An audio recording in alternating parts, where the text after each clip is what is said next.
नुआपड़ा जिला सिनापल्ली महाविद्यालय युव ओडिशा नवीन ओडिशा कार्यक्रम उद्यापनी उत्सव अनुष्ठित हो जाइछि।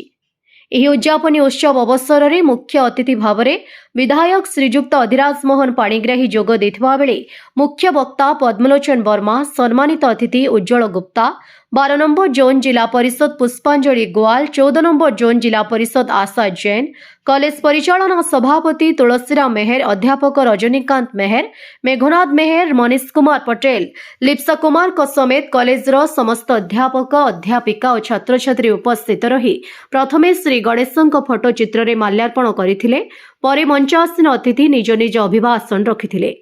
କିପରି କଲେଜର ବିକାଶ ହେବ ଓ କ୍ରୀଡ଼ାରେ ଆଗକୁ ଯିବେ ଏବଂ ଯୁବ ଓଡ଼ିଶା ନବୀନ ଓଡ଼ିଶା କାର୍ଯ୍ୟକ୍ରମ ମାଧ୍ୟମରେ ବିଭିନ୍ନ ପ୍ରତିଯୋଗିତା ହେଉଥିବାରୁ ମୁଖ୍ୟମନ୍ତ୍ରୀଙ୍କୁ ଧନ୍ୟବାଦ ଦେଇଛନ୍ତି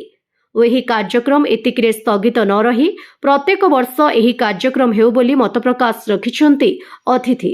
ଏହି ଉଦ୍ଯାପନୀ ଉତ୍ସବରେ ବିଭିନ୍ନ ପ୍ରତିଯୋଗିତାର କୃତି ଛାତ୍ରଛାତ୍ରୀମାନଙ୍କୁ ପୁରସ୍କାର ବିତରଣ କରାଯାଇଥିଲା ଏବଂ ଛାତ୍ରଛାତ୍ରୀମାନଙ୍କ ରଙ୍ଗାରଙ୍ଗ କାର୍ଯ୍ୟକ୍ରମ ନାଚ ଗୀତ ଲୋକଙ୍କ ମନ ମୋହିଥିଲା। देखतु युव ओडिशा नवीन ओडिशा रे आम सिनापाली कॉलेज ठारे बहुत सुंदर भाव रे प्रतियोगिता होता आउ इन कला सांस्कृतिक चलता जेहेतु इन प्रतिभाटा छुआ मान छात्र छात्री मान प्रतिभाटा बहुत सुंदर भाव में देखी मत मुख्य अतिथि भाव में डाकी बहुत खुशी लगुच। बहुत खुशी कथा सिनापाली महाविद्यालय ओडिशा नवीन ओडिशा तरफ आमर इंटीग्रेटेड यूथ डेवलपमेंट प्रोग्राम अधीन रे दीर्घ पाखापाखि 20 दिन है जो विभिन्न प्रकार कार्यक्रम चलता स्पोर्ट्स विभिन्न इवेंट रे विभिन्न प्रतियोगिता अनुष्ठित होता कल्चरल प्रोग्राम चलता सोशल एक्टिविटीज उपर चलूला तार आज उद्यापनी दिवस अच्छे ये उद्यापनी दिवस रे आमर मुख्य अतिथि भाव में एमएलए खरियार अधिराज मोहन पाणिग्राही उपस्थित होते आउ प्रेसिडेंट हिसाब से गवर्निंग बॉडी प्रेसिडेंट अच्छे अन्य अतिथि भी आसते खरियार कॉलेज वर्मा सार चीफ स्पीकर होकर आसते तो बहुत सुंदर कार्यक्रम होइछे पिला माने बहुत उत्साहित अच्छा आम पुरस्कार वितरण कला विभिन्न प्रकार सांस्कृतिक कार्यक्रम कल्चरल इवेंट्स भी छात्र छात्री मान तरफ दिखाऊे और प्रकृति में यहाँ गवर्नमेंट गोटे बहुत सुंदर कार्यक्रम जदियो सब शिक्षानुष्ठान स्पोर्ट्स इत्यादि व्यवस्था अच्छे आगु किंतु फंड अभाव से प्राय नहीं होता कहले चलवा आउ नवीन ओडिशा युव ओडिशा तरफ जो कार्यक्रम आयोजन कराई प्रकृति बहुत सुंदर आउ बेसी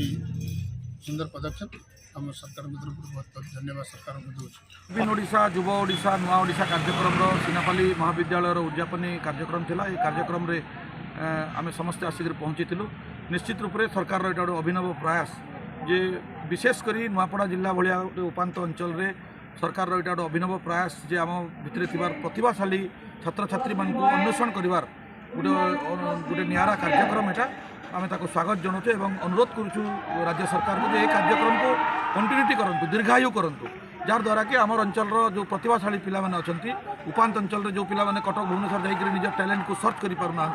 से पिला मानकु एटा सहायक हेबो से सरकार को मु आज आपण मानकर जरिया रे मु अनुरोध करूची जे सरकार ए कार्यक्रम को दीर्घायु कार्यक्रम करंतु। नुआपड़ा जिल्लारू जगन्नाथ सागर रिपोर्ट ओडिशा हाइलाइट समाचार।